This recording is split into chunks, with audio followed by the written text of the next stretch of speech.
السلام علیکم۔ مس سیماب متاثر وکی نے اس چھوٹے سے مگر خوبصورت سنگل سٹوری بنگلے کے گیٹ پر لگی نیم پلیٹ پر لکھا نام دیکھا اور بغیر رکے موٹر سائیکل آگے بڑھاتا لے گیا۔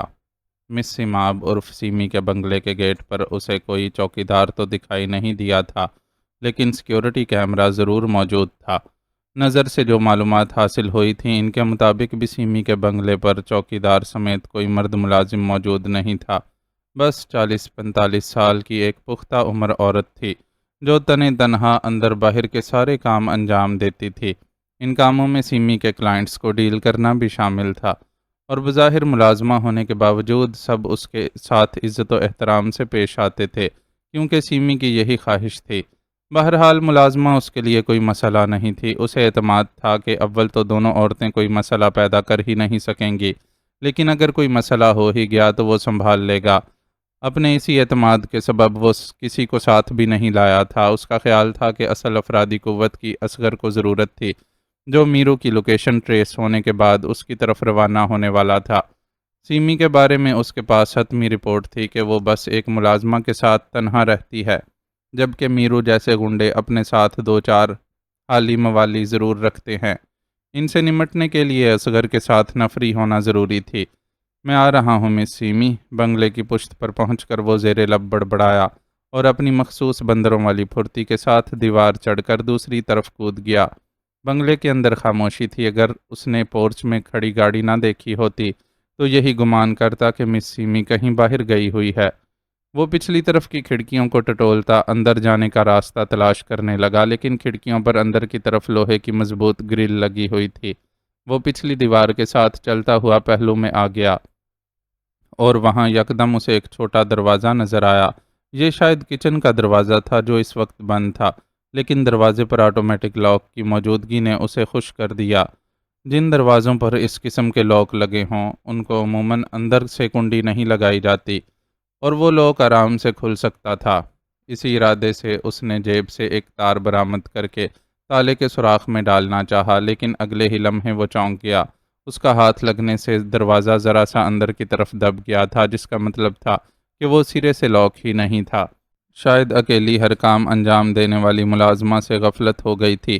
کام کا بوجھ زیادہ ہو تو ایسی غلطیاں ہو جاتی ہیں۔ ملازمہ کی اس غلطی نے اس کے کام کو مزید آسان کر دیا تھا۔ دروازے کو احتیاط سے بے آواز دھکیل کر وہ ایک لمحے کو رکا۔ اندر تاریکی تھی، اس لیے واضح طور پر کچھ دکھائی نہیں دے رہا تھا، لیکن اتنا بہرحال پتہ چل رہا تھا کہ وہ کچن ہے، جس سے آگے شاید لاؤنج تھا، اور اس وقت وہ بھی تاریک پڑا تھا۔ بس آگے کسی کمرے کے بند دروازے کی نچلی درز سے گزر کر معمولی سی روشنی باہر آ رہی تھی۔ یہی روشنی تھی جس نے لاؤنج اور کچن کے ماحول کو مکمل تاریکی میں ڈوبنے سے بچا کر دھندلے سے خاکے ابھار رکھے تھے۔ وہ کھلے دروازے سے گزر کر بے خوف اندر داخل ہو گیا، اور اگلے ہی لمحے جیسے کسی شکنجے میں جکڑا گیا ہو۔ گرفت اتنی مضبوط تھی کہ اسے اپنا دم گھٹتا ہوا محسوس ہو رہا تھا۔ بے ساختہ ہی خود کو اس گرفت سے نکالنے کے لیے زور لگایا۔ تھوڑا سکون کرو میاں، ورنہ شہرک کٹ جائے گی۔ قدرے بھاری نسوانی آواز کے ساتھ، جہاں اس نے اپنے گلے پر کسی تیز دھار آلے کی ہلکی سی چبھن محسوس کی، وہیں پشت پر مخصوص نسوانی گداز بھی محسوس ہوا۔ کون ہو تم؟ وہ حیرت سے پوچھنے پر مجبور ہو گیا۔ یہ تو تمہیں بتانا ہے، اس نے مضبوط لہجے میں جتایا، پھر ہلکا سا ٹہوکا دیتے ہوئے بولی۔ اندر چلو، پھر تفصیل سے بات کرتے ہیں۔ وکی اس کے اشارے پر چل پڑا، اسے اپنے بھاری بازو کے حصار میں لیے وہ بھی ساتھ ساتھ تھی۔ کچن سے باہر نکلتے نکلتے اس نے کوئی سوئچ دبایا تو سارا لاؤنج روشنی میں نہا گیا۔ یہ خوبصورت اور قیمتی آرائشی اشیاء سے سجا اچھا خاصا وسیع لاؤنج تھا، کم از کم بنگلے کے رقبے کے حساب سے تو وسیع ہی تھا۔ کہاں رہ گئی ہو فیضی؟ ذرا جلدی کرو۔ ابھی وہ روشن کمرے کے بند دروازے کے قریب ہی تھے کہ ایک سریلی آواز نے پکارا۔ بس آ گئی ہوں بیبی، یہ لو تمہارا مہمان بھی حاضر ہے۔ فیضی کے نام سے پکاری جانے والی نے پیر کے دھکے سے دروازے کا پٹ کھولا اور اسے اپنے ساتھ دھکیلتی ہوئی اندر لے گئی۔ اندر وکی کا سامنا سنگھار میز کے سامنے کھڑی ایسی جوان سال عورت سے ہوا جس نے خاصا بے باک لباس پہن رکھا تھا اور چہرے پر میک اپ کی تہ جمائے آرائشیں گیسو کر رہی تھی۔ تمہیں معلوم ہے فیضی کہ اس وقت ہم خود کسی کے مہمان بننے جا رہے ہیں، پھر کسی مہمان کو کیوں لے آئیں؟ وہ وکی کو دیکھ کر بالکل بھی نہیں چونکی تھی، جس کا مطلب تھا کہ وہ پہلے ہی اس کی آمد سے واقف تھی۔ یہ بن بلائے مہمان ہیں بیبی، جو دیوار پھاند کر اندر آئے ہیں۔ میں نے سوچا انہیں لاک واک توڑنے کی زحمت دینے کی بجائے خود ہی اندر بلا لوں، تاکہ کل مجھے مرمت کا کام کم از کم نہ انجام دینا پڑے۔ وہ دونوں مل کر اس کی بے بسی کا لطف اٹھا رہی تھیں، لیکن اس گفتگو سے وکی کو یہ سمجھ آ گئی تھی کہ اسے کسی کیمرے کی مدد سے دیکھا گیا ہے، اور دیکھنے کے بعد باقاعدہ ٹریپ لگا کر جکڑا گیا ہے۔ ٹھیک ہے، لاک کی مرمت سے بچ گئی ہو تو بندے کی مرمت کر ڈالو، تاکہ میں بازل صاحب کی گاڑی آنے سے پہلے پہلے اس کے شجرے سے تو واقف ہو جاؤں۔ وہ اس کے اس طرح شکار کر لیے جانے سے محظوظ ہو رہی تھی۔ وکی پر اس کی ان مسخریوں کا کوئی اثر نہیں ہو رہا تھا، لیکن بازل کے نام نے سارے بدن میں برق سی دوڑا دی تھی۔ بازل کے بندے کے یہاں پہنچنے سے پہلے پہلے اسے صورتحال کو اپنے قابو میں کرنا تھا۔ چنانچہ فیضی نامی عورت اپنی مالکن کے حکم پر حرکت میں آتی اس سے قبل ہی وہ حرکت میں آ گیا، اور بیک وقت اپنی داہنی کوہنی اور دائیں پاؤں کو حرکت دے کر اس کی دائیں پسلیوں اور گھٹنے کو نشانہ بنایا۔ اس کے اب تک کسی قسم کی مزاحمت نہ کرنے پر فیضی تھوڑی سی ڈھیلی پڑ گئی تھی، اس لیے یہ وار کارگر ثابت ہوا اور وہ ایک ہی جھٹکے میں اس کی گرفت سے باہر نکل آیا۔ سالے، فیضی کے منہ سے مغلظات کا ڈھیر ابل پڑا اور وہ کسی چیل کی طرح وکی پر جھپٹی۔ اپنے بھاری تن و توش کے باوجود اس کی حرکات میں پھرتی اور تیزی تھی۔ وکی اگر عین وقت پر اپنی جگہ نہ چھوڑ دیتا تو اپنے دائیں پہلو پر اس کی زوردار لات کھانی پڑتی۔ ابھی تو وہ اپنے ہی زور میں آگے گئی اور یوں ڈریسنگ ٹیبل پر جا کر گری کہ اس پر سجی بیش قیمت پرفیوم اور کاسمیٹکس کی بوتلیں لڑک کر فرش کی جانب لپکیں، اور چھناکے کی آواز کے ساتھ ہی کمرے میں بہت سی ملی جلی خوشبوئیں بکھر گئیں۔ اس صورتحال پر اب تک اطمینان سے کھڑی سارا تماشا دیکھتی سیمی نے ایک سریلی سی چیخ ماری۔ پتہ نہیں اسے فیضی کو چوٹ لگنے کا غم تھا یا اپنی قیمتی کاسمیٹکس کے ضائع ہونے سے صدمہ ہوا تھا۔ بہت ہو گئی تیرے ساتھ رعایت، اب دیکھنا میں تیرا کیا حشر کرتی ہوں۔ فیضی کے ماتھے پر ہلکا سا کٹ لگ گیا تھا، جس سے خون بہہ کر اس کے چہرے پر آ رہا تھا۔ شدید غصے اور خون کے باعث اس کا اچھا خاصا چہرہ بھیانک لگنے لگا تھا۔ وکی نے اس دھمکی کے جواب میں اس کی طرف ایک تمسخرانہ مسکراہٹ اچھالی اور اپنی جگہ سے حرکت میں آیا۔ آگے جو ہوا وہ فیضی اور سیمی دونوں کے لیے غیر متوقع تھا۔ وکی نے فیضی کی بجائے سیمی کا رخ کیا تھا۔ اب اگر تم نے ذرا سی بھی الٹی سیدھی حرکت کی تو میں اس کی گردن توڑ دوں گا۔ وہ سیمی کے گرد بازو لپیٹے سنگین لہجے میں فیضی کو دھمکا رہا تھا۔ دراصل اس کے ذہن میں سیمی کا فیضی سے کہا ہوا جملہ موجود تھا۔ اس جملے سے ظاہر تھا کہ بازل کی بھجوائی گاڑی سیمی کو لینے آ رہی ہے۔ وہ کسی کی آمد سے قبل یہاں کے حالات کو اپنے قابو میں کرنا چاہتا تھا، اس لیے فیضی سے مقابلے کو طول دینے کی بجائے یہ ترکیب لڑائی۔ فیضی کی حرکات و سکنات سے ظاہر تھا کہ اسے لڑنے بھڑنے میں خاصی مہارت حاصل ہے۔ وہ بھی کم نہیں تھا، لیکن مقابلے کی صورت میں وقت کے ضیاع کا خدشہ تھا۔ لڑکی کا سہارا لے کر میدان سے کیوں بھاگ رہا ہے؟ ہمت ہے تو مجھ سے مقابلہ کر۔ اگرچہ سیمی کو اس کے رحم و کرم پر پا کر فیضی کا چہرہ ست گیا تھا، لیکن اس نے وکی کو للکار کر اسے جوش دلانے کی کوشش کی تھی۔ یہ کوئی فلم کا سین نہیں ہے اور نہ ہی کسی ٹی وی چینل پر لائیو مقابلہ دکھایا جا رہا ہے جو میں تمہارے بھڑکانے پر جوش میں آ جاؤں گا۔ میں اپنا کام کرنے آیا ہوں، اور جو اس کام میں رکاوٹ ڈالے گا اس کا انجام برا ہوگا۔ جواباً وہ گررایا۔ کیسا کام؟ کیا چاہتے ہو تم؟ فیضی نے تھوک نکل کر اپنا گلا تر کیا۔ اس کے مقابلے میں وکی کی گرفت میں جکڑی مس سیمی زیادہ پرسکون محسوس ہو رہی تھی۔ میرا جو بھی کام ہے اس میں تم دونوں کو کوئی نقصان پہنچانے کی نیت شامل نہیں ہے۔ اگر تم چاہتی ہو کہ تم اور تمہاری مالکن محفوظ رہیں تو میرے ساتھ تعاون کرو۔ اس بار اس نے اپنا لہجہ قدرے نرم کر لیا۔ کیسا تعاون؟ مداخلت یا مزاحمت نہ کرو، میں بس کچھ دیر اس گھر میں رکوں گا اور سیمی کے یہاں سے روانہ ہوتے ہی خود بھی چلا جاؤں گا۔ اس نے اپنا مطالبہ اور پروگرام دونوں اس کے سامنے رکھے۔ لیکن اس کے پیچھے مقصد کیا ہے؟ فیضی نے حیرت کا اظہار کیا۔ سیمی کو لینے گاڑی کب تک آئے گی؟ اس نے فیضی کے سوال کو نظر انداز کر کے اپنے مطلب کا سوال کیا۔ تم بازل کے پیچھے ہو؟ فیضی نے یہ سوال کر کے ثابت کر دیا کہ وہ صرف لڑنے بھڑنے کے فن میں طاق نہیں، بلکہ اپنی مضبوط کھوپڑی کے پیچھے دماغ بھی رکھتی ہے۔ تم اس چکر میں نہ پڑو، کم سے کم جاننا تمہارے اپنے حق میں بہتر ہے، وکی نے اسے نصیحت کی۔ بازل تک پہنچنے کے لیے وکی نے سیمی نامی لڑکی کے بنگلے پر کارروائی کی جو بازل کی منظور نظر تھی۔ وکی نے سیمی کو قابو کر لیا تھا۔ سیمی کے ملازمہ نے وکی سے کہا، ٹھیک ہے تم جو چاہو کرو لیکن بیبی کو چھوڑ دو۔ فیضی نے گویا شکست تسلیم کر لی۔ صرف اتنا کافی نہیں ہوگا محترمہ، تمہیں اپنی مالکن کے لیے کچھ قربانی مزید دینا پڑے گی۔ وکی نے مطالبہ کیا۔ یہ میری ملازمہ نہیں، میری بڑی بہن ہے۔ یکدم ہی سیمی نے اسے ٹوکا۔ واقعی؟ وکی حیران ہوا۔ سیمی اور فیضی میں کچھ بھی مشترک نہیں تھا۔ جتنی سیمی نرم و نازک تھی، فیضی اتنی ہی سخت جان اور بھاری تن و توش کی مالک تھی۔ نین نقش کا بھی ایسا ہی کچھ حساب کتاب تھا۔ فیضی اگرچہ بدصورت نہیں تھی لیکن سیمی والی بات بھی نہیں تھی۔ یہ میری ماں کے پہلے شوہر سے ہے، میں اپنی ماں جیسی ہوں اور یہ اپنے باپ جیسی۔ سیمی نے اس کی الجھن دور کر دی۔ لیکن لوگ تو اسے تمہاری ملازمہ ہی سمجھتے ہیں۔ میں نے کبھی کسی سے ایسا نہیں کہا، لیکن چونکہ فیضی نے سارا گھر سنبھال رکھا ہے تو لوگ خود ہی یہ بات فرض کر لیتے ہیں۔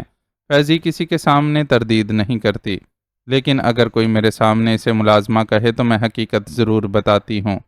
اچھی بات ہے، وکی نے مختصر تبصرہ کیا۔ میں تو چاہتی ہوں کہ گھر کے کام کاج کے لیے کوئی ملازمہ رکھ لی جائے، لیکن فیضی نہیں مانتی۔ سیمی نے بات کو مزید آگے بڑھایا۔ ملازمہ رکھنے کا مطلب ہوتا ہے اپنے راز کسی اور کے حوالے کرنا۔ میں اچھی طرح گھر سنبھال بھی سکتی ہوں اور گھر کی حفاظت بھی کر سکتی ہوں، تو خواہ مخواہ کی پخ لگانے کی کیا ضرورت ہے؟ فیضی نے بھی مسکراتے ہوئے گفتگو میں حصہ لیا۔ مسکرانے سے اس کے چہرے کے کرخت تاثرات پر فرق پڑا تھا اور سیمی کے لیے ممتا کی جھلک دکھائی دی تھی۔ ان دونوں بہنوں کی یقیناً کوئی کہانی تھی جسے سننے کی فی الحال اس کے پاس فرصت نہیں تھی۔ چنانچہ موضوع بدل کر پوچھا، بازل کی بھجوائی گاڑی کب تک یہاں پہنچے گی؟ بس آتی ہی ہوگی۔ سیمی نے وال کلاک پر نظر ڈالی۔ میں نے ہمیشہ اسے اس شخص سے دور رہنے کا مشورہ دیا ہے، بہت خبیث آدمی ہے۔ میری نازک کلیسی بہن کا وہ حال کر دیتا ہے کہ 2 دن تک بستر سے اٹھ نہیں پاتی۔ فیضی کے چہرے پر بازل کے لیے ناگواری تھی۔ اسے انکار کرنا خود کو مصیبت میں ڈالنے کے مترادف ہے۔ ویسے بھی وہ اتنا ہاتھ کھول کر نوازتا ہے کہ ہر چیز کی تلافی ہو جاتی ہے۔ سیمی کا جواب ایسے پکے کاروباری کا سا تھا جو ہر صورت کاروبار میں منافع ہی کو اوپر رکھتا ہے۔ تم اپنی تیاری کو فائنل کرو، میں اور فیضی اتنی دیر میں باہر کا چکر لگا کر آتے ہیں۔ وکی نے وقت کو سرکتا دیکھ کر ان کی گفتگو میں دخل دیا اور سیمی سے بولا، اس کا میک اپ تو ٹھیک تھا لیکن ہیئر سٹائل خراب ہو گیا تھا۔ باہر کہاں لے جا رہے ہو فیضی کو؟ وہ ذرا تشویش میں مبتلا ہوئی۔ یہیں گھر کے آس پاس رہیں گے ہم، گاڑی آنے پر تم روانہ ہو جانا۔ مگر سیمی نے کوئی اعتراض کرنا چاہا۔ اگر مگر کچھ نہیں، میں نے وعدہ کر لیا ہے کہ تم لوگوں کو نقصان نہیں پہنچاؤں گا، تو یقین کر لو کہ ایسا ہی ہوگا، لیکن یاد رکھنا کہ ایسا اسی صورت میں ہوگا کہ تم مجھے نقصان پہنچانے کی غلطی نہ کرو۔ ایسا بالکل نہیں ہونا چاہیے کہ ہمارے نکلتے ہی تم بازل کا نمبر ملا کر اسے میرے بارے میں بتا دو۔ میں اسے نہیں بتاؤں گی، ویسے بھی میرے پاس اس کا فون نمبر نہیں ہے۔ اس نے خود مجھے کال نہیں کی تھی، اس کے ایک آدمی میرو نے مجھ سے رابطہ کیا تھا۔ سیمی نے جلدی سے جواب دیا۔ بس تو پھر ہم جاتے ہیں، تم اپنا کام نمٹا لو۔ اس نے سیمی کے گرد لپٹا بازو ہٹا لیا، لیکن فوراً ہی اس کے ہاتھ میں گن دکھائی دینے لگی۔ اس گن کی جھلک نے ان دونوں کے دل سے مزاحمت کی رہی صحیح خواہش بھی ختم کر ڈالی۔ سیمی چپ چاپ آئینے کے سامنے جا کھڑی ہوئی، جبکہ فیضی نے اس کے اشارے پر باہر کا رخ کیا۔ تم کچھ بھی کرو، خیال رکھنا کہ ہاتھیوں کی لڑائی میں ہم بیچارے سیدھے سادے اپنا کام دھندا کرنے والے نہ پس جائیں۔ ہماری تو کسی سے دشمنی ہے نہ دوستی۔ ہم تو اس دکاندار کی طرح ہیں جو ہر دام دینے والے کو سودا بیچ دیتا ہے۔ گاہک کہاں سے آیا ہے اور کون ہے اس سے ہمیں مطلب نہیں ہوتا۔ وہ لوگ کچن کے راستے ہی باہر نکلے تھے اور اس دوران فیضی نے اپنا راگ الاپنا شروع کر دیا تھا۔ اس کی اس بے وقت کی راگنی نے وکی کو پوری طرح سمجھا دیا تھا کہ دونوں بہنوں کی اصلیت کیا ہے۔ یہ ادھر دیوار کے ساتھ کیا پڑا ہے؟ جو کچھ اس نے کہا اس پر تبصرہ کیے بغیر وہ اچانک ہی بولا، تو فیضی نے جلدی سے گردن گھما کر اس کے اشارے کی سمت دیکھا۔ بس یہی ایک لمحہ وکی کے لیے کافی تھا۔ اس کا گن والا ہاتھ بلند ہوا اور دستے کی زوردار ضرب سے فیضی بری طرح تیورا کر گرنے لگی۔ وکی نے گرنے سے پہلے ہی اسے سنبھال کر آرام سے زمین پر لٹا دیا۔ اس وقت وہ گھر کے عقبی حصے میں تھے اور فیضی اس عمارت اور 4 دیواری کے درمیان موجود چوڑی گلی جیسی جگہ پر آرام سے سما گئی تھی۔ اس کی نبض اور سانسوں کی رفتار سے یہ اندازہ لگا لینے کے بعد کہ وہ کم از کم بھی 1.5-2 گھنٹے سے پہلے ہوش میں نہیں آئے گی۔ وہ جس طرح دیوار پھلانگ کر اندر آیا تھا اسی طرح باہر چلا گیا۔ اس کی موٹر سائیکل اپنی جگہ موجود تھی۔ اسے سٹارٹ کیے بغیر یوں ہی چلاتے ہوئے وہ عقب سے گھوم کر بنگلے کے پہلو میں آیا اور ایسی پوزیشن پر کھڑا ہو گیا کہ وہ خود تو مین گیٹ پر آنے والے کسی فرد یا گاڑی کو دیکھ سکے، لیکن کسی کی اس پر نظر نہ پڑے۔ یہیں کھڑے کھڑے اس نے وائس میسج کے ذریعے لالا کو اب تک کی صورتحال کی خبر دینے کے ساتھ تاکید کی کہ بندوں کو الرٹ رکھے تاکہ جیسے ہی وہ بازل کے ٹھکانے پر پہنچ کر لوکیشن بھیجے وہ لوگ اس کی مدد کے لیے آ سکیں۔ ابھی وہ اس کام سے فارغ ہوا ہی تھا کہ ایک سرخ شیراڈ آتی دکھائی دی اور حسب توقع سیمی کے بنگلے کے گیٹ پر رک گئی۔ ڈرائیونگ سیٹ پر موجود شخص نے گاڑی سے اتر کر گھنٹی کا بٹن دبایا۔ اندر سے شاید سیمی نے جواب دیا۔ وہ سر ہلاتا ہوا گاڑی کے پاس جا کھڑا ہوا۔ ذرا دیر میں سیمی باہر آئی اور گردن گھما کر ادھر ادھر دیکھا۔ یقیناً وہ فیضی کو تلاش کر رہی تھی۔ اپنی اس کوشش میں ناکام ہونے پر اس کے چہرے پر مایوسی دکھائی دی، لیکن خیر گزری کہ اس نے اپنی زبان بند رکھی اور چپ چاپ گاڑی کی طرف بڑھ گئی۔ ڈرائیور نے اس کے لیے گاڑی کا دروازہ کھولا اور اس کے بیٹھنے کے بعد خود گھوم کر ڈرائیونگ سیٹ پر آ گیا۔ اس کے گاڑی سٹارٹ کرنے کے ساتھ ساتھ وکی نے بھی اپنی بائک کو کک لگائی اور جیسے ہی گاڑی تھوڑی سی آگے گئی اس کے پیچھے چل پڑا۔ یہ کم سے کم بھی پون گھنٹے کا سفر تھا جس میں خود کو ڈرائیور کی نظروں سے بچائے رکھنے کے لیے اسے بہت احتیاط کرنا پڑی تھی۔ تعاقب کا یہ سلسلہ شہر کے آخری سرے پر ایک ایسی بستی میں جا کر رکا جہاں زیادہ تر غیر مقامی افراد آباد تھے۔ بستی میں زیادہ تر مکانات چھوٹے اور ایک منزلہ تھے اور چند ہی 2 یا 6 منزلہ مکانات دکھائی دے رہے تھے۔ ان مکانات کو بناتے ہوئے کسی ترتیب کا خیال نہیں رکھا گیا تھا، جس کے باعث گلیاں ٹیڑھی میڑھی تھیں اور ان کی حالت سے مکینوں کے طرز زندگی کا بھی اندازہ ہو رہا تھا۔ ادھر ادھر اڑتی پلاسٹک کی تھیلیاں، کچرے کے ڈھیر اور ابلتے گٹر صاف بتا رہے تھے کہ ان کی زندگیوں میں صحت و صفائی کے کسی اصول کا عمل دخل نہیں تھا۔ اگر دن کا وقت ہوتا تو شاید اس سب کے ساتھ گلیوں میں کھیلتے ننگ دڑنگ بچے بھی دکھائی دیتے، لیکن اس وقت ذرا سا سناٹا سا تھا اور ایک چائے کے ڈھابے اور گنی چنی کھلی دکانوں کے سوا کاروبار زندگی رکا ہوا دکھائی دے رہا تھا۔ روشنی بھی بہت کم تھی۔ اسٹریٹ لائٹس کا تو کچھ اتا پتہ ہی نہیں تھا۔ بس کچھ مکانوں کے باہر روشن بلب اور کھلے ڈھابے اور دکانوں کی روشنیوں نے اندھیرے کو ماحول پر مکمل طور پر حاوی ہونے سے روک رکھا تھا۔ سیمی کو لے جانے والی گاڑی ایک 6 منزلہ مکان کے سامنے جا کر رکی اور ڈرائیور نے زور سے ہارن بجایا تو فوراً ہی مکان کا دروازہ کھل گیا۔ ڈرائیور نے گاڑی سے نکل کر پچھلا دروازہ کھولا۔ یہ تم مجھے کس جگہ لے آئے ہو؟ سیمی کی آواز کافی بلند تھی، اس لیے کچھ فاصلے پر موجود وکی تک بھی پہنچ گئی۔ اس نے محسوس کیا کہ سیمی تھوڑی سی پریشان ہے۔ ہائی سوسائٹی میں متحرک وہ رنگین تتلی جو اب تک رنگ و نور کی دنیا سے لطف اندوز ہوتی رہی تھی اور اپنے قدردانوں کے ساتھ بڑی بڑی کوٹھیوں یا پرتعیش ہوٹلوں میں قیام کرتی رہی تھی، یقیناً اس ماحول میں آ کر پریشان ہو گئی تھی۔ مجھے آپ کو جہاں پہنچانے کا حکم ملا تھا وہیں لے کر آیا ہوں بی بی، ڈرائیور نے اکھڑ سے لہجے میں اس کی بات کا جواب دیا۔ تمہارا مطلب ہے بازل یہاں موجود ہے؟ وہ بے یقین سی تھی۔ کون کہاں ہے مجھے نہیں معلوم، مجھے بس آپ کو یہاں لانے کا حکم ملا تھا۔ اس کا لہجہ اب بھی پہلے جیسا تھا۔ I don't believe it کہ بازل مجھے ایسی جگہ بلوا سکتا ہے۔ سیمی اب بھی گاڑی سے نیچے اترتے ہوئے ہچکچا رہی تھی۔ اسی وقت وکی نے مکان کے کھلے دروازے سے ایک دراز قد اور مضبوط جسم کے آدمی کو باہر آتے دیکھا۔ آدمی کے بال دراز تھے اور اس وقت ایک پونی ٹیل کی شکل میں جکڑے ہوئے تھے۔ میرو تم؟ وہ آدمی ڈرائیور کے برابر میں جا کر کھڑا ہوا تو سیمی نے اسے پہچان کر حیرت کا اظہار کیا۔ ہاں میں، اب تو تمہیں یقین آ جانا چاہیے کہ تم غلط جگہ پر نہیں آئی ہو۔ ہاں لیکن میں سمجھنے سے قاصر ہوں کہ تم لوگ یہاں کیا کر رہے ہو۔ اس بار وہ گاڑی سے نیچے اتر آئی اور بولتی ہوئی میرو کے ساتھ مکان کے کھلے دروازے کی طرف بڑھ گئی۔ ان دونوں کے اندر داخل ہوتے ہی دروازہ بند ہو گیا۔ ایک اندھیرے کونے میں دب کے وکی کے وجود میں اس گفتگو نے سنسنی سی پھیلا دی تھی۔ میں بازل کے قریب پہنچ چکا ہوں۔ اس نے پیغام کے ساتھ لالا کو لوکیشن بھی بھجوائی۔ اصغر اپنے آدمیوں کے ساتھ وہیں آ رہا ہے۔ میرو کے موبائل کی لوکیشن بھی اسی علاقے میں نکلی ہے۔ لالا کا جواب اس کے لیے تسلی بخش تھا۔ شاید موبائل کمپنی کے بندے نے میرو کا نمبر ٹریس کر کے لوکیشن بھیجنے میں سستی سے کام لیا تھا، اس لیے اصغر کی روانگی میں تاخیر ہو گئی تھی، لیکن یہ اچھی بات تھی کہ وہ اسی طرف آ رہا تھا، ایک ایسی جگہ جہاں بازل اپنے آدمیوں کی نامعلوم تعداد کے ساتھ موجود تھا۔ اس کا اکیلے کوئی قدم اٹھانا ممکن نہیں تھا۔ اسے انتظار کرتے ابھی مشکل سے چند منٹ ہی گزرے تھے کہ ارد گرد سرگرمی سی محسوس ہوئی۔ آنے والے 3 گاڑیوں میں آئے تھے اور سیاہ و چست لباسوں میں تاریکی کا حصہ بنے بہت خاموشی سے گلی میں پھیلتے جا رہے تھے۔ ان کے قدم اتنے بے آواز تھے کہ گلی میں تاریکی سناٹا جوں کا توں قائم تھا، اور یہاں سے کافی فاصلے پر موجود کھلے چائے کے ڈھابے پر بجتے گانے کی آواز ہنوز سنائی دے رہی تھی۔ فاصلے کی وجہ سے گانے کے بول سمجھ نہیں آ رہے تھے، لیکن لے کانوں میں پڑ رہی تھی۔ اگر دن کا وقت ہوتا اور یہاں آوازیں ہوتیں تو یہ لے بھی محسوس نہیں ہوتی۔ گلی میں جتنے لوگ موجود تھے اس حساب سے تو اس وقت بھی یہ لے سنائی نہیں دینی چاہیے تھی، لیکن آنے والوں کی منظم اور نپی تلی حرکات نے سناٹے کو ٹوٹنے ہی نہیں دیا تھا۔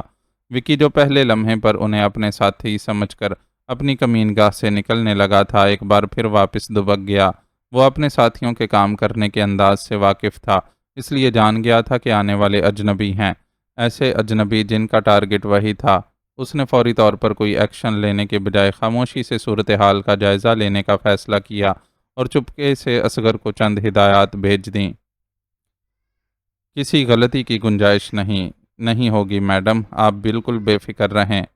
کیسے بے فکر رہوں؟ ہر روز مجھے ذک پر ذک پہنچ رہی ہے، برسوں کا بنایا سیٹ اپ بگڑنے لگا ہے اور تم کہتے ہو بے فکر رہوں۔ وہ جو مضطرب سی کمرے میں ادھر سے ادھر ٹہل رہی تھی تسلی دینے والے پر الٹ پڑی۔ وہ کل کا لڑکا معاذ جسے میں نے ہر طرح سے بے بس کر دیا تھا، آئے دن مجھے کوئی نئی چوٹ دے جاتا ہے۔ اب تک میں خود کو یہ تسلی دیتی تھی کہ جو کچھ ہوا میری نظروں سے دور کہیں کسی اور جگہ ہوا، اور اس ہونے میں دوسروں کی نااہلی شامل ہے، لیکن اس بار اس نے زور سے اپنی مٹھیاں بھینچیں۔ اس بار تو وہ براہ راست مجھے دھوکہ دے کر نکل گیا، اور تم نے دیکھا کہ کس طریقے سے نکلا، کہ ہمارا سارا انتظام دھرے کا دھرا رہ گیا۔ وہ تاؤ پر تاؤ کھا رہی تھی۔ وہ اس کام میں تنہا نہیں تھا میڈم، اسے کوئی بہت طاقتور سپورٹ حاصل تھی۔ اس کو فرار کروانے کے لیے جو ڈرون استعمال کیا گیا، اس کی تو پاکستان میں موجودگی کی ہی ہمارے پاس کوئی اطلاع نہیں۔ یہ کوئی اور طاقت ہے جو اس کا ساتھ دے رہی ہے۔ آپ دیکھیں کہ کمال تو یہ ہوا کہ اس پوری سڑک پر ہمیں کسی ایک سیکیورٹی کیمرے کی ریکارڈنگ نہیں مل سکی ہے۔ ایسا کیسے ہو سکتا ہے کہ ایک مشہور اور معروف سڑک پر نصب سارے کے سارے کیمرے بیک وقت آؤٹ آف آرڈر ہو جائیں؟ یہ سب جان بوجھ کر کیا گیا ہے تاکہ ہمارے ہاتھ کوئی کلو نہ لگ سکے۔ وہ دلائل سے میڈم ایکس کا صدمہ کم کرنے کی کوشش کر رہا تھا۔ خیر جو ہوا اسے بدلا تو نہیں جا سکتا، لیکن اب جو ہمیں ایک سنہری موقع ملا ہے اس سے فائدہ اٹھانا ضروری ہے۔ معاذ کی دوست بشرا کا ہاتھ آ جانا اعظم کو کھو دینے کی تلافی بن سکتا ہے۔ تم لوگوں کو اسے ہر حال میں یہاں لانا ہے، کسی نقصان کسی جواب دہی کی پرواہ کیے بغیر ہر حد سے آگے نکل جانا، لیکن اس لڑکی کو مجھ تک ضرور پہنچانا۔ میں معاذ کو بتانا چاہتی ہوں کہ میرے ساتھ کیے ہوئے دھوکے کا کیا نتیجہ نکل سکتا ہے۔ وہ ایک چوٹ کھائی ہوئی ناگن تھی جسے ہر حال میں معاذ کو ذکر پہنچانی تھی۔ معاذ اس کے پورے کیریئر پر ایک بدنما داغ تھا۔ وہ اس پر خاصی سرمایہ کاری کرنے کے باوجود اس سے مطلوبہ فوائد حاصل کرنے میں ناکام رہی تھی۔ صرف یہی ایک صدمہ کم نہیں تھا کہ اس نے سونیا کو اس سے چھین لینے کی جسارت بھی کر ڈالی تھی۔ اسے یقین نہیں آتا تھا کہ اس کا اپنا خون اسے دھوکہ دے گیا، باوجود اس کے کہ اس نے اس کی پرورش کرنے میں مخصوص ماحول کا انتظام کیا تھا اور اسے ایسے لوگوں میں رکھا تھا جو پوری محنت سے اسے اسرائیل کا وفادار و جانثار بنانے کی جدوجہد کرتے رہے تھے۔ یہ ساری محنت ایک لڑکے کی محبت میں رائے گاں چلی گئی تھی، اور وہ دن رات یہ سوچ کر پاگل ہوتی رہتی تھی کہ کبھی اگر سونیا اس کے مد مقابل آ گئی تو وہ اس کے ساتھ کس طرح پیش آئے گی۔ اس بار ہم اسے سبق ضرور دیں گے۔ میرا آپ سے وعدہ ہے کہ جلد بشرا یہاں آپ کے سامنے حاضر ہوگی، لیکن میری آپ سے استدعا ہے کہ ایک بار اس بات کی کھوج ضرور لگائیں کہ معاذ کے پیچھے کون ہے۔ اس کی طاقت توڑنے کے لیے ہمارے لیے اس کے سپورٹر کے بارے میں جاننا ضروری ہے۔ اس شخص نے میڈم پر زور دیا۔ میں خود بھی اس بات کو سمجھتی ہوں۔ میرا بھی یہ اندازہ ہے کہ یہ سپورٹ اسے انڈیا کے منظر سے غائب ہونے کے بعد کہیں سے ملی ہے۔ وہ اور اس کے ساتھی اس درمیانی عرصے میں غائب رہے ہیں، یقیناً اپنے سپورٹر کے زیر سایہ رہے ہوں گے، اور اب اسی کے سہارے یہاں پہنچے ہیں۔ کسی حد تک مجھے ان سپورٹرز کے بارے میں اندازہ بھی ہے، لیکن کوئی قدم اٹھانے سے پہلے ٹھوس ثبوت حاصل ہونا ضروری ہے۔ وہ بات کرتے کرتے گہری سوچ میں چلی گئی۔ آپ نے ہمیشہ بہترین کارکردگی کا مظاہرہ کیا ہے، اس بار بھی کامیابی آپ کے قدم چومے گی۔ مجھ سمیت آپ کے سارے وفادار آپ کی پوزیشن برقرار رکھنے کے لیے اپنی جان لڑا دیں گے۔ وہ میڈم ایکس کے قریبی لوگوں میں سے ایک تھا اور اسے اپنی وفاداری کی یقین دہانی کروا رہا تھا۔ وہ اس وقت سے مصروف تھا جب عرفان اللہ نے کال کر کے بشریٰ کی بازل کے پاس موجودگی کا انکشاف کیا تھا۔ بازل کے لوگوں میں شامل عرفان اللہ کے مخبر نے اسے بازل کی موجودہ کمین گاہ کے بارے میں آگاہ کر دیا تھا، اور اس بار عرفان اللہ نے براہ راست بازل سے الجھنے کی بجائے میڈم ایکس کو اس کے ٹھکانے کے بارے میں آگاہ کر دیا تھا۔ اس کا خیال تھا کہ جب بازل میڈم ایکس جیسی طاقتور عورت سے شکست کھائے گا تو اس کا دماغ خود بخود ٹھکانے پر آ جائے گا۔ ان لوگوں کو عرفان اللہ کے مقاصد سے کوئی لینا دینا نہیں تھا۔ انہوں نے بشریٰ تک پہنچنے کے لیے فوری طور پر اپنی منصوبہ بندی شروع کر دی تھی۔ ان کے آدمی سیلز مین کے روپ میں اس پورے علاقے کو اچھی طرح دیکھ آئے تھے۔ جدید ٹیکنالوجی سے جو مدد لی گئی تھی وہ اپنی جگہ تھی۔ بازل کے مذکورہ کمین گاہ اور اس کے آس پاس کے سارے علاقے کے بارے میں ممکنہ معلومات حاصل کرنے کے بعد اب وہ لوگ کارروائی کے لیے بالکل تیار تھے۔ میڈم ایکس اس موقع پر عملی طور پر ان کے ساتھ شامل نہیں ہو سکتی تھی، اس لیے سختی سے ہدایات دینے کا سلسلہ جاری تھا۔ آخر یہ کام مکمل ہوا اور 3 گاڑیوں میں سوار اس کے ہر کارے کسی ناگہانی آفت کی طرح بازل پر ٹوٹ پڑنے کے لیے روانہ ہو گئے۔ سیمی مائی ڈارلنگ، میں کتنی شدت سے تمہارا انتظار کر رہا تھا۔ تمہارے بغیر آج کی رات کا لطف ادھورا رہ جاتا۔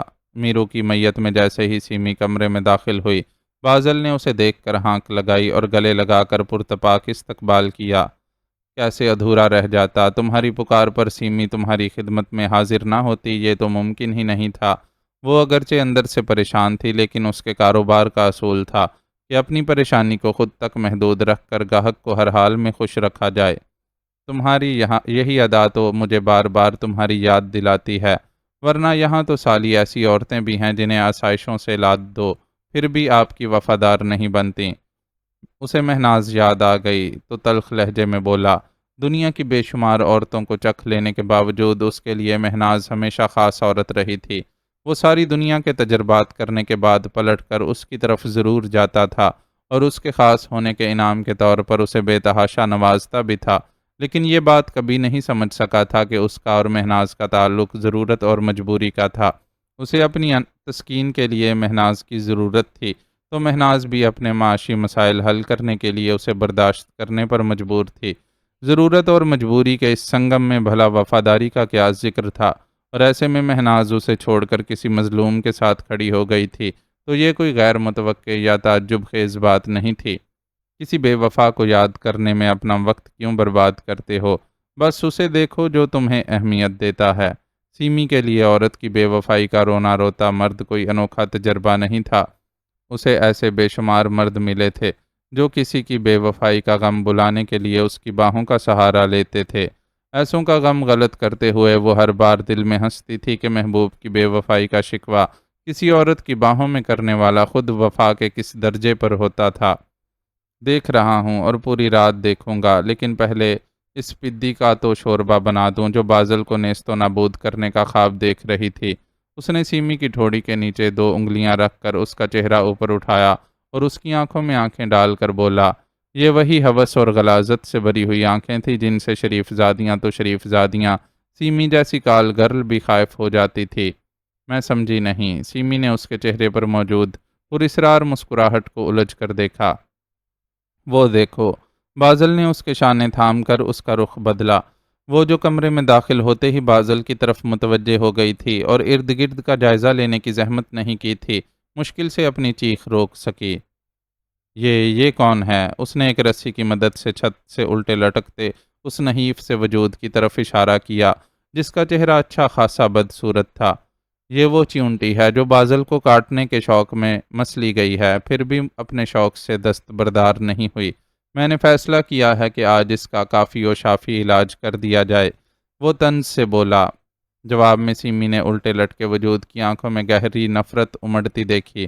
اگر اس کے منہ کو کپڑا ٹھونس کر بند نہ کر دیا گیا ہوتا تو یقیناً وہ اس نفرت کا اظہار الفاظ میں بھی کرتی۔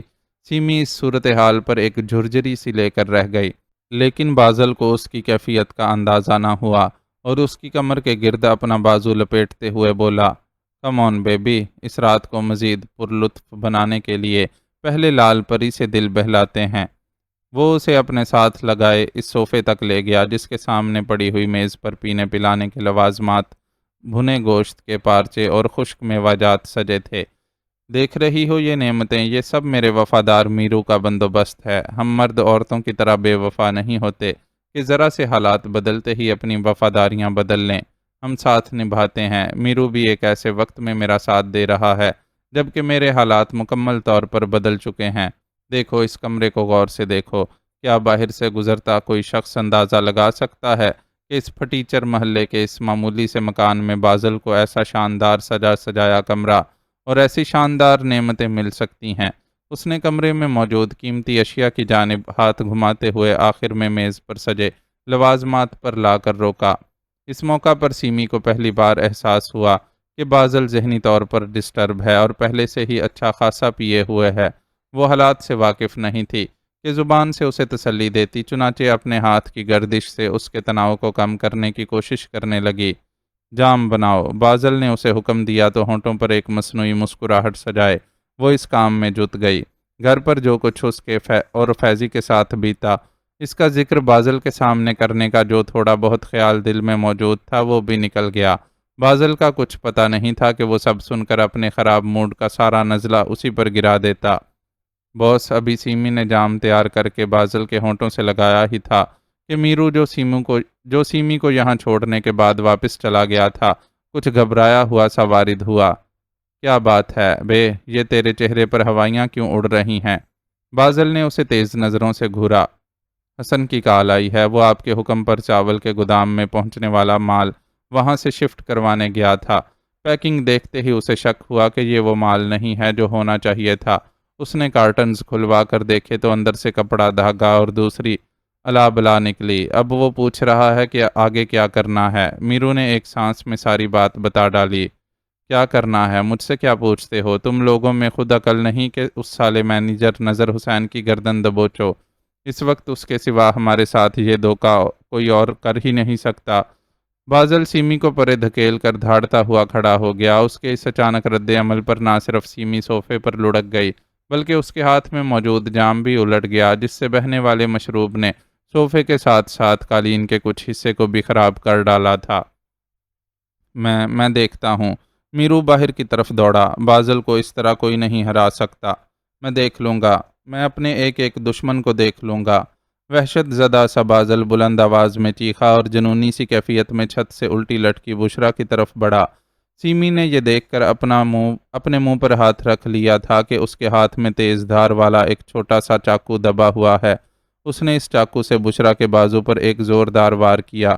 منہ بند ہونے کی وجہ سے وہ چیخ تو نہ سکی لیکن اس کا پورا جسم بری طرح پھڑک کر رہ گیا۔ سیمی نے خوف کے عالم میں ایک زوردار چیخ ماری۔ ابھی اس کی چیخ کی گونج تھمی نہیں تھی کہ فضا فائرنگ کی آواز سے گونج اٹھی۔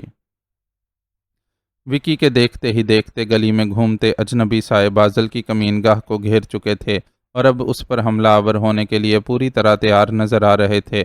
اس نے اپنی ہدایت پر کچھ دور رک جانے والے اصغر اور اس کے ساتھیوں کو الرٹ رہنے کا پیغام دیا اور جیسے ہی فضا میں پہلی گولی کی آواز گونجی انہیں بھی حرکت میں آنے کا حکم دے ڈالا۔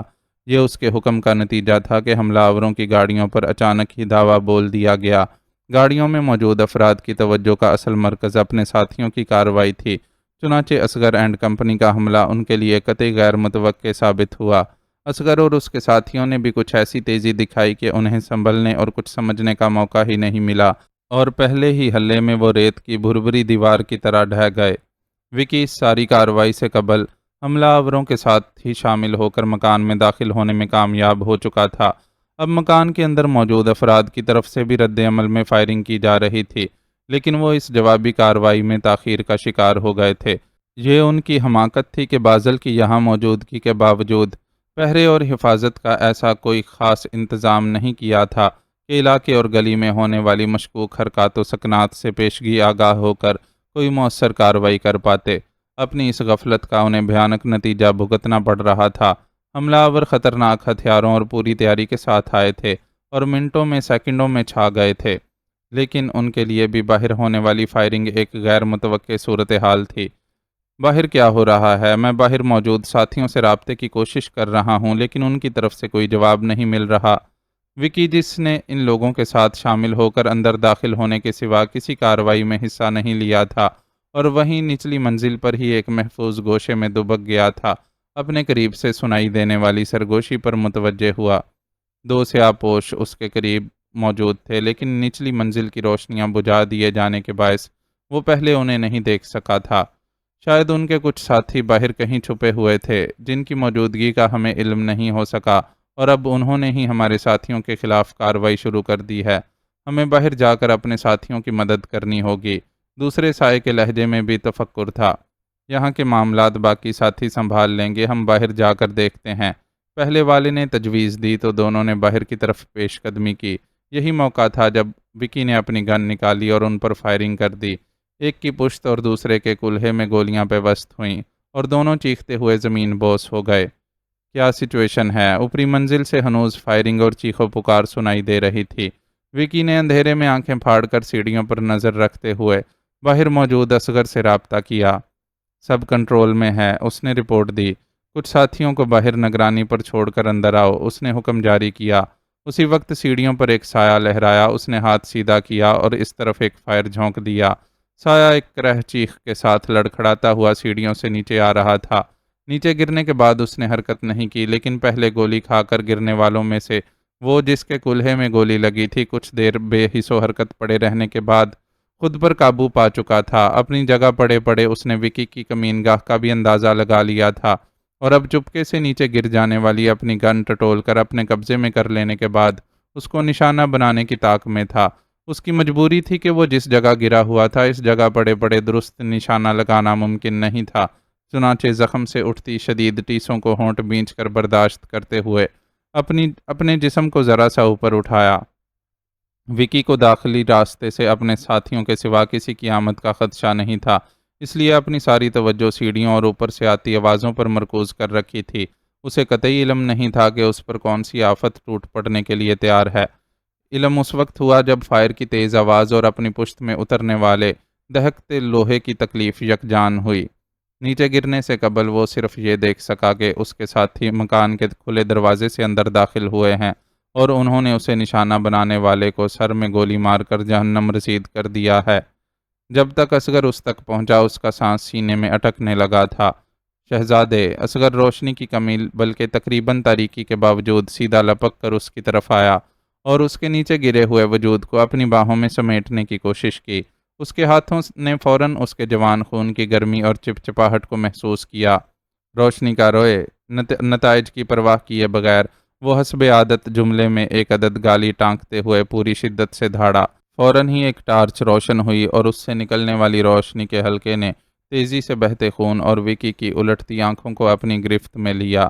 اصغر کے دل کو کسی نے مٹھی میں بینچ لیا۔ ہسپتال لے کر چلو اسے، وہ پھٹی پھٹی آواز میں چلایا۔ کئی ہاتھ اس کی مدد کو لپکے۔ کسی نے خون کا بہاؤ کم کرنے کے لیے اپنی قمیض اتار کر اس کے زخم پر رکھی، کسی نے اس کے ڈھیلے پڑتے جسم کو اپنے ہاتھوں میں سنبھالا۔ یوں اس کو وہاں سے اٹھا کر باہر لے جایا جانے لگا۔ اصغر بھی بے خودی کی کیفیت میں ان لوگوں کے ساتھ شامل ہونے لگا تھا کہ فائرنگ کی تیز آوازوں نے اسے ایک جھٹکا سا لگایا اور اسے اس حقیقت کا ادراک ہوا کہ وہ یہاں ایک مشن پر آیا ہے اور اس مشن کی تکمیل تک یہاں سے ہلنا اس کے بس میں نہیں تھا۔ تم لوگ اسے لے کر جاؤ اور راستے میں لالا کو فون کر کے اطلاع دو تاکہ تمہارے ہسپتال پہنچنے سے پہلے وہاں سب انتظام موجود ہو۔ اس نے جلدی ہدایات جاری کیں اور پھر باقی کے 4 ساتھیوں کے ساتھ اوپری منزل کی طرف پیش قدمی کی۔ وکی کو جس حالت میں ہسپتال روانہ کیا تھا اس نے اسے اندر سے ہلا کر رکھ دیا تھا۔ وہ جانتا تھا کہ لالا کے نزدیک وکی کی کیا اہمیت ہے اور اس خبر کو سن کر وہ کسی جذباتی صدمے سے دوچار ہوگا، اسی لیے خود سے اسے یہ خبر دینے کی بھی ہمت نہیں کر سکا تھا۔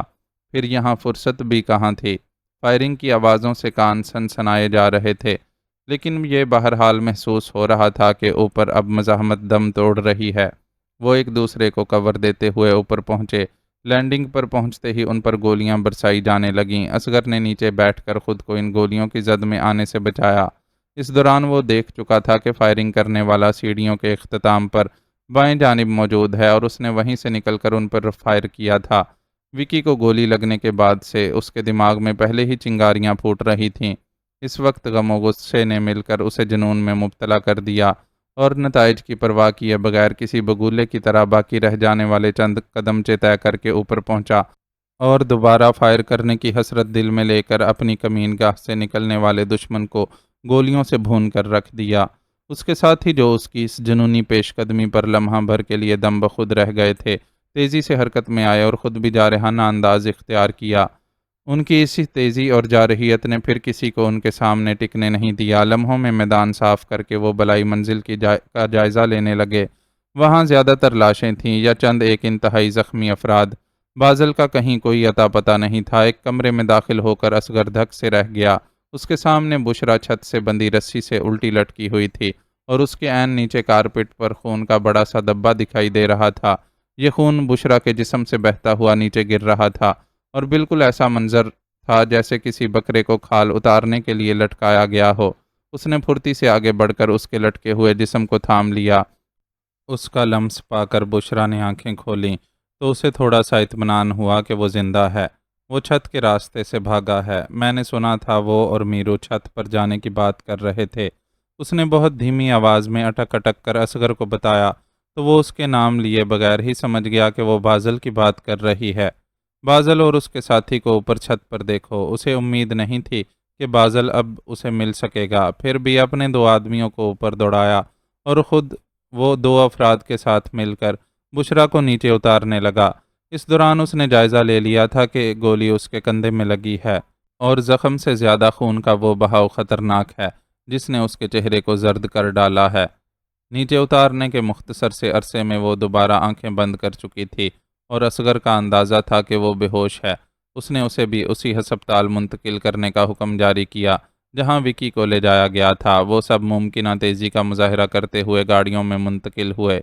یہ کون ہے؟ ابھی بشرا کو ہسپتال کے لیے روانہ کیا ہی گیا تھا کہ اس کے ساتھی اوپر چھت پر جانے والی سیڑھیوں سے ایک طرح دار لڑکی کو دھکیلتے ہوئے نیچے لے کر آئے۔ لڑکی سجی سنوری تھی لیکن اس کے چہرے پر ہوائیاں اڑ رہی تھیں اور نچلا ہونٹ بھی پھٹا ہوا تھا۔ اصغر نے اس لڑکی کے بارے میں اپنے ساتھیوں سے استفسار کیا۔ یہ اوپر چھت پر چھپی ہوئی تھی۔ اس نے ہمیں بتایا ہے کہ بازل اور اس کا قریبی ساتھی میرو فائرنگ شروع ہونے کے تھوڑی دیر بعد ہی اوپر چھت سے پیچھے والے گھر کی چھت پر کود کر فرار ہو گئے ہیں۔ بازل اسے بھی ساتھ لے جانا چاہتا تھا لیکن دونوں گھروں کی چھتوں کا درمیانی فاصلہ اتنا زیادہ تھا کہ یہ ہمت نہیں کر سکی۔ ان میں سے ایک نے اس کے سوال کا تفصیلی جواب دیا تو وہ ایک ٹھنڈی سانس لے کر رہ گیا۔ خدشات کے عین مطابق بازل چھت کے راستے فرار ہونے میں کامیاب ہو گیا تھا۔ اسے گاڑی میں بٹھاؤ، اس کا تفصیلی تعارف ٹھکانے پر پہنچ کر حاصل کریں گے۔ ہدایات دے کر وہاں رکے بغیر وہ تیزی سے باہر نکل گیا۔ باہر اب ان کی صرف ایک گاڑی باقی رہ گئی تھی۔ ڈرائیور کے ساتھ والی نشست پر بیٹھتے ہوئے اس نے محسوس کیا کہ اب تک مردوں کی طرح خاموشی سے اپنے گھروں میں دب کے آس پاس کے مکین دروازوں کی درز اور نیم وا کھڑکیوں سے باہر جھانک کر صورتحال کا جائزہ لینے کی کوشش کر رہے ہیں۔ مسلسل برستی گولیوں میں کسی کی ہمت نہیں ہوئی تھی کہ زور سے سانس بھی لے سکے۔ چلو، اس کے دونوں ساتھی لڑکی سمیت گاڑی کی پچھلی نشست پر بیٹھ ہی رہے تھے کہ دور سے پولیس کی گاڑی کا سائرن سنائی دیا، جسے سن کر اس نے اضطراری لہجے میں حکم دیا اور ساتھ ہی پولیس کی کارکردگی کے بارے میں بھی سوچا۔ جب تک وہاں ہنگامہ برپا رہا تھا، پولیس کا نام و نشان نہیں تھا اور اب خاموشی چاہتے ہی وہ شور مچاتے ہوئے فرض کی بجاوری کے لیے نکل پڑے تھے۔ نام کیا ہے تمہارا؟ اس نے اپنی آستین اور قمیض کے دامن پر لگے وکی کے خون کے دھبوں سے نظر چراتے ہوئے عقب نما آئینے میں نظر آتی لڑکی سے سوال کیا۔ سیمی، اس نے انگلیاں مروڑتے ہوئے مختصر جواب دیا۔ بازل سے کیا تعلق ہے تمہارا؟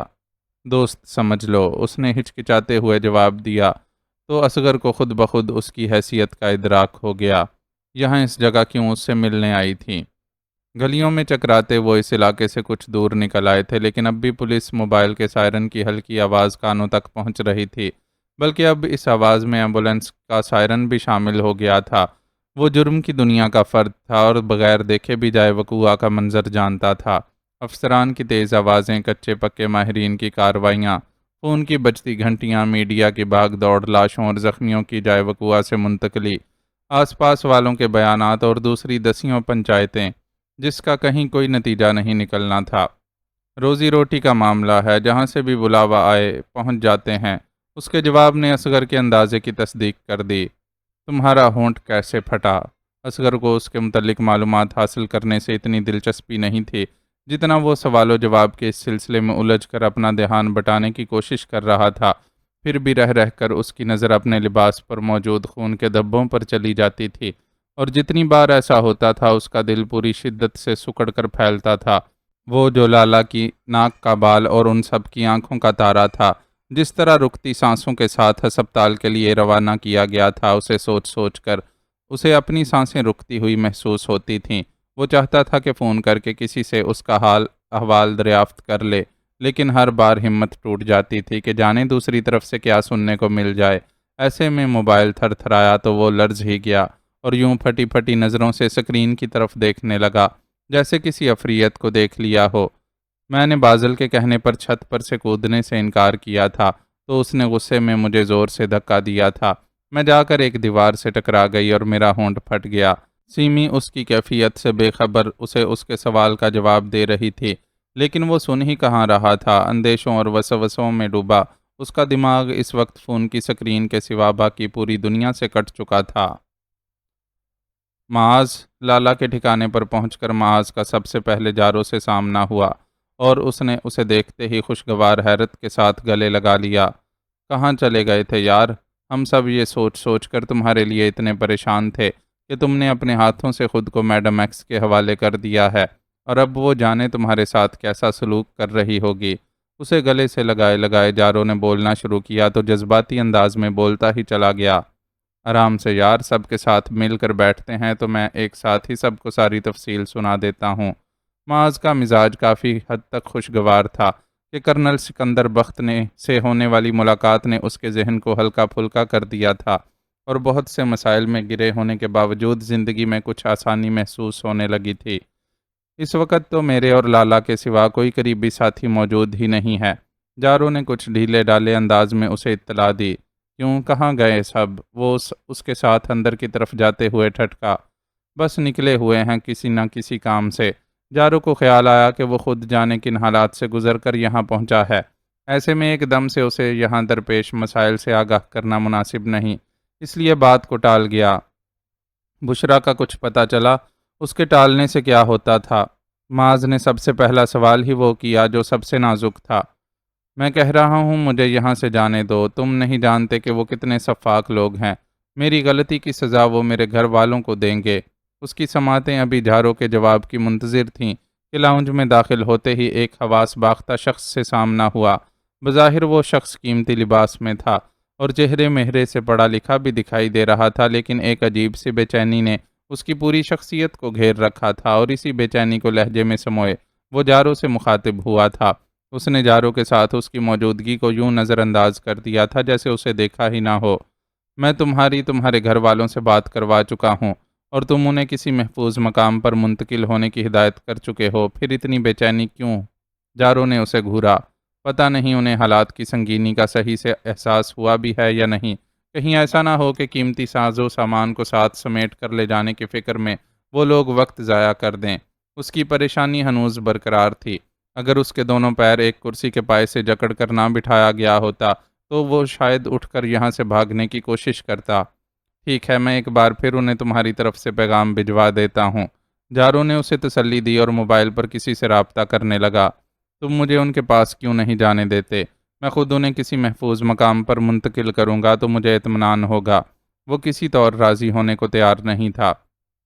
وہ لوگ تمہیں ڈھونڈنے سب سے پہلے تمہارے گھر ہی جائیں گے، اور یہ تو تم بھی جانتے ہو کہ تمہارے گھر والوں کے ساتھ وہ شاید کوئی رعایت کر دیں، لیکن تمہیں تو دیکھتے ہی چیر پھاڑ کر رکھ دیں گے۔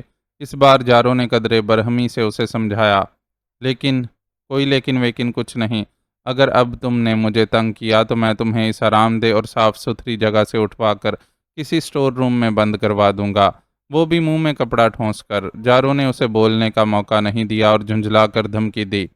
ٹھیک ہے، میں خاموش ہو جاتا ہوں، لیکن کچھ برا ہو گیا تو ذمہ دار تم ہوگے۔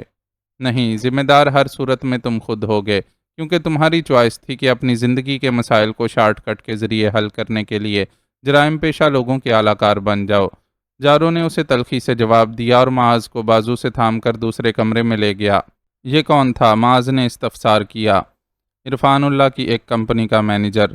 تمہارے لیے شاید یہ اطلاع دلچسپ ہو کہ یزدانی ہاؤسنگ اسکیم سے ایک سرنگ قریب ہی واقع عرفان اللہ کی ایک ٹیکسٹائل مل تک جاتی ہے، اور اس سرنگ کے راستے غیر قانونی اسلحے کی بڑی کھیپ کو ہاؤسنگ اسکیم کے ایک تہہ خانے میں ذخیرہ کیا جاتا ہے۔ یہ شخص جس کا نام نذر حسین ہے اپنی نگرانی میں یہ سارا کام کرواتا تھا، لیکن آج ہماری زد میں آ گیا۔ مجھے یاد آ رہا ہے کہ عالم شاہ نے بھی اس بارے میں مجھے کچھ تفصیل سنائی تھی، لیکن اس وقت ہم بالکل مختلف حالات میں تھے، تو اس بات کی کوئی اہمیت ہی نہیں تھی۔ جب سے پاکستان واپس آئے ہیں حالات مسلسل الجھے ہوئے ہیں، اس لیے مجھے اس معاملے کا خیال ہی نہیں آیا۔ تم بتاؤ تم لوگ کیسے پہنچ گئے وہاں تک؟ معاذ نے اس کا جواب سن کر دلچسپی سے پوچھا۔ اس کے بعد اس سیدھے سادے سوال کا جواب دینا جارو کے لیے قدرے مشکل تھا۔ کیا کوئی مسئلہ ہے؟ معاذ نے اس کی ہچکچاہٹ کو محسوس کر لیا۔ تمہارے جانے کے بعد ہمیں بشریٰ کے بارے میں خبر مل گئی تھی۔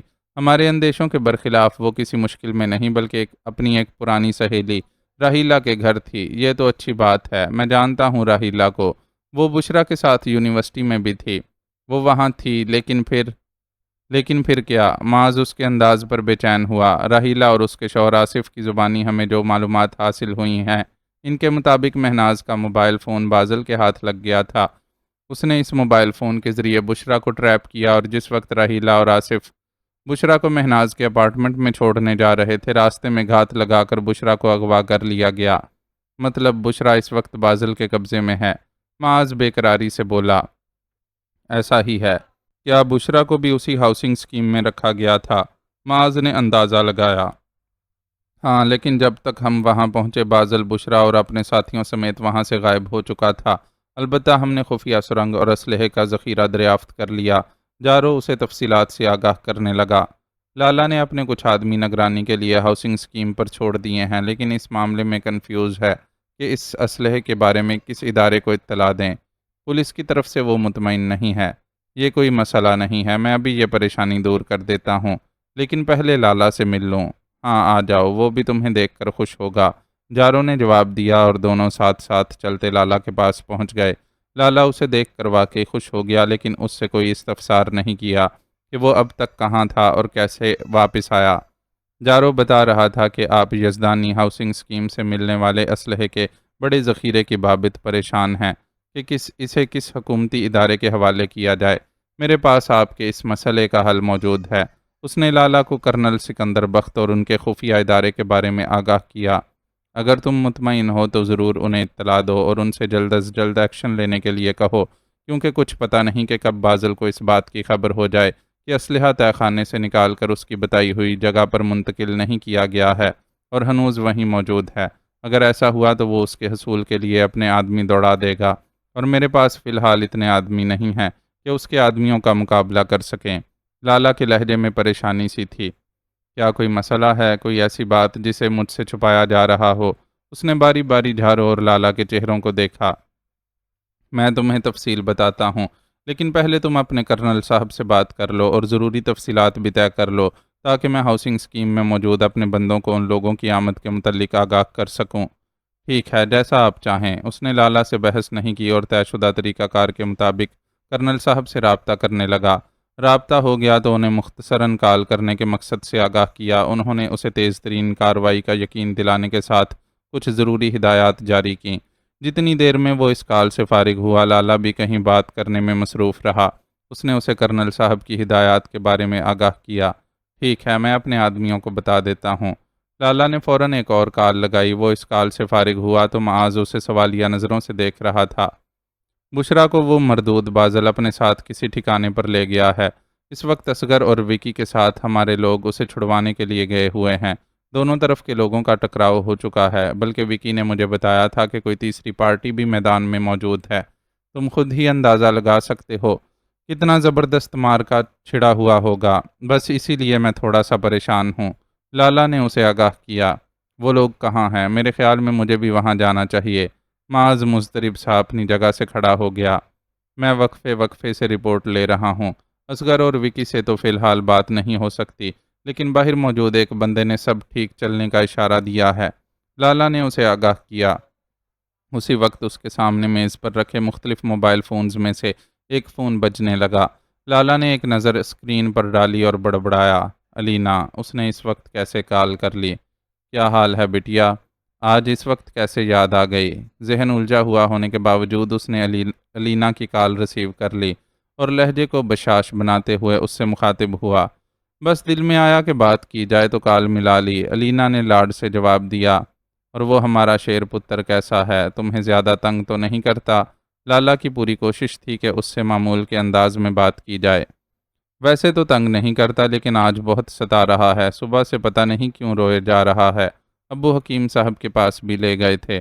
انہوں نے دیکھ کر کہا ہے کہ کوئی جسمانی مسئلہ نہیں ہے، شاید کسی وجہ سے نیند خراب ہو گئی ہے، یا کسی آواز وغیرہ سے ڈر گیا ہے جو گھبرا کر رو رہا ہے۔ تھوڑا بہلائیں اور بچے کو ماں کے ساتھ رکھیں تو پرسکون ہو جائے گا، لیکن پتہ نہیں کیوں اسے فرق نہیں پڑ رہا۔ ذرا دیر کے لیے چپ ہوتا ہے، پھر دوبارہ رونا شروع کر دیتا ہے۔ ٹھیک سے فیڈ تک نہیں کر رہا۔ لالا کے چھوٹے سے سوال کے جواب میں علینا بتانے پر آئی تو ایک سانس میں بتاتی چلی گئی اور آخر میں روحان سی ہو گئی۔ صبر سے بٹیا، چھوٹے بچے بعض اوقات ایسے ہی تنگ کرتے ہیں، ہو سکتا ہے اسے نظر لگ گئی ہو، تم اسے کسی سے دم کروا لو۔ لالا نے اسے تسلی دینے کے ساتھ ساتھ مشورہ بھی دیا۔ جی ابو بھی یہی کہہ رہے تھے، ابھی وہ اسے امام صاحب سے دم کروانے کے لیے ہی لے کر نکلے ہیں، لیکن میرا دل بری طرح گھبرا رہا تھا تو میں نے سوچا کہ آپ کو کال کر لوں۔ چلو اچھا کیا، اس طرح تمہارا دھیان بھی بٹ جائے گا، لالا نے ہلکے پھلکے انداز میں کہا، لیکن خود اس کا اپنا دل ایک پل کے لیے زور سے سکڑا تھا۔ وہ جی دار آدمی تھا اور ہمیشہ زندگی کی آنکھوں میں آنکھیں ڈال کر جیا تھا، لیکن آج ایک غیر محسوس کن گھبراہٹ اس پر بھی طاری تھی، جسے وہ مسلسل نظر انداز کرنے کی کوشش کر رہا تھا۔ وکاس کہاں ہے؟ میری ان سے بات کروا دیں، علینا نے کچھ جھجکتے ہوئے خواہش ظاہر کی۔ وہ تو کہیں باہر گیا ہوا ہے، لو تم اپنے بھائی سے بات کر لو۔ لالا نے فون معاذ کو تھما دیا۔ معاذ تھوڑی دیر اس کے ساتھ ادھر ادھر کی باتیں کر کے اسے بہلاتا رہا، جلد ملاقات کے لیے آنے کا وعدہ بھی کیا، اور جب لگا کہ وہ تھوڑی سی پرسکون ہو گئی ہے تب جا کر سلسلہ منقطع کیا۔ کوئی خبر؟ کال سے فارغ ہونے کے بعد اس نے لالا سے دریافت کیا۔ جواباً اس نے نفی میں سر ہلایا۔ میرے خیال میں مجھے وہاں جانا چاہیے، آپ مجھے لوکیشن۔ وہ لالا سے کہہ ہی رہا تھا کہ اس کے پاس کال آنے لگی۔ لالا نے لپک کر کال ریسیو کی۔ دوسری طرف سے کیا کہا گیا معاذ اور جھارو نہ سن سکے، لیکن انہوں نے لالا کے تیزی سے زرد بڑھتے ہوئے چہرے کو دیکھ کر اندازہ لگایا کہ دوسری طرف سے کوئی سنگین اطلاع دی گئی ہے، ایسی اطلاع جس نے لالا جیسے آدمی کو ہلا کر رکھ دیا ہے۔ تم لوگ پہنچو، میں کال کر کے سارے انتظامات کرواتا ہوں۔ اس نے جس انداز سے یہ جملہ کہا، اس سے صاف پتہ چلا کہ وہ ضبط کی بے پناہ منزلوں سے گزرا ہے۔ کیا ہوا؟ معاذ کے ہونٹوں سے سوال پھسلا، لیکن لالا دوسری کال پر مصروف ہو چکا تھا۔ میرا پیشنٹ پہنچ رہا ہے، گولی لگی ہے اور حالت نازک ہے، کوئی کوتاہی نہیں ہونی چاہیے، ورنہ میں تم سمیت تمہارے پورے ہسپتال کو آگ لگا دوں گا۔ وہ دوسری طرف موجود شخص کو سنگین لہجے میں دھمکا رہا تھا، لیکن لہجے کی اس سنگینی کی تہ میں جو ہلکی سی لرزش تھی وہ معاذ کے دل کو لرزا رہی تھی۔ جو یک طرفہ گفتگو سننے کو ملی تھی، اس سے اتنا تو اندازہ ہو گیا تھا کہ کسی کو گولی لگ گئی ہے۔ گولی کسے لگی ہے، اس بات کا جو اشارہ لالا کی حالت سے مل رہا تھا، اسے سمجھ کر ہی معاذ کا اپنا دل لرز رہا تھا۔ وکی کو گولی لگی ہے اور اس کی حالت نازک ہے۔ آخر لالا کال سے فارغ ہوا اور ان لوگوں کو اطلاع دی تو گویا ہر بھیانک اندیشے کی تصدیق ہو گئی۔ کہاں ہے وہ؟ کون سے ہسپتال لے گئے ہیں اسے؟ وکی اپنی ذاتی حیثیت میں تو اسے عزیز ہی تھا، علینا کے شوہر کی حیثیت سے عزیز تر ہو گیا تھا، اور اس کے بارے میں ایسی اندوہناک خبر سن کر خود اس کے لیے ضبط کرنا مشکل ہو گیا تھا۔ وہ اس کے بچے کی بے چینی اور علینا کی گھبراہٹ کچھ بھی تو بے سبب نہیں تھا۔ جن کے دل کے رشتے تھے ان کے دلوں نے پہلے ہی کچھ برا ہو جانے کے اشارے موصول کرنا شروع کر دیے تھے۔ آؤ میرے ساتھ، ہم ہسپتال چلتے ہیں۔ وکاس کے آگے لالا کے لیے کسی شے کی اہمیت نہیں تھی، وہ سب بھول کر اس کے پاس جانے کے لیے بے چین ہو گیا۔ کچھ پل میں ہی وہ ہسپتال کی جانب اڑے جا رہے تھے۔ ضبط کی کوشش کے باوجود لالا کا بار بار پہلو بدلنا اور رومال سے ماتھے پر پھوٹنے والا پسینہ پونچھنا اس کی اندرونی حالت کی غمازی کر رہا تھا۔ بے چینی کی اس کیفیت میں وہ پہلے ہی بہت تیز گاڑی چلاتے ڈرائیور پر دھاڑا، تیز چلاؤ، یہ کیا گدھا گاڑی کی طرح چلا رہے ہو؟ جی لالا، ڈرائیور بیچارہ گھبرا گیا۔ ریلیکس، اللہ نے چاہا تو سب ٹھیک ہو جائے گا۔ معاذ خود اندر سے گھبرایا ہوا تھا، لیکن اس وقت اس نے محسوس کیا کہ لالا کو اس سے کئی گنا زیادہ تسلی کی ضرورت ہے۔ چنانچہ آہستہ سے کہتے ہوئے اس کا ہاتھ اپنے ہاتھ میں لے کر دبایا۔ بوڑھے شیر کا ہاتھ بالکل ٹھنڈا پڑا ہوا تھا اور اس میں ہلکی سی لرزش تھی جو ثابت کر رہی تھی کہ جب کسی اپنے کی جان پر بن جائے تو پہاڑ جیسا حوصلہ رکھنے والے بھی ہل کر رہ جاتے ہیں۔ معزز ناظرین و سامعین، لائک، کمنٹس اور شیئر ضرور کریں۔ شکریہ۔